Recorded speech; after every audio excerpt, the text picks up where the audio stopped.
Ahoj, všechny vás moc zdravím a vítám u dnešního videa, ve kterém bych vám ráda ukázala, jak maluji medové plástve. Ještě na úvod bych chtěla všem moc poděkovat za krásné komentáře, které mi píšete, za lajky, které mi dáváte. Mám z nich obrovskou radost a opravdu moc děkuji. Tak a já se vrátím tadyhle k obrázku. Je z omalovánkové knihy Mysteria. Ty medové plásty, které tady už mám vybarvené, maluji pastelkama Lyra, tadyhle v těch odstínech, a pastelky Lyry ještě kombinuji s pastelkou Faber-Castell.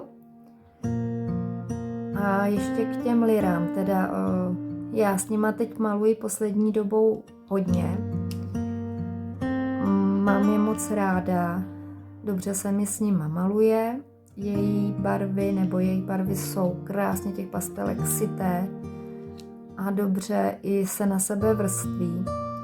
Jediný, co mě tady mrzí, je, že nedělají velké sady. Já teda mám tu největší sadu, ale i přesto bych brala, kdyby se dala sehnat nějaká větší, ale bohužel.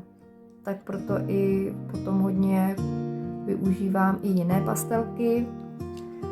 Tady teď teda jsem si vybrala ještě pastelku Faber-Castell, kterou kombinuji s Lyrama. A abych vás už nezdržovala, tak jdeme na to.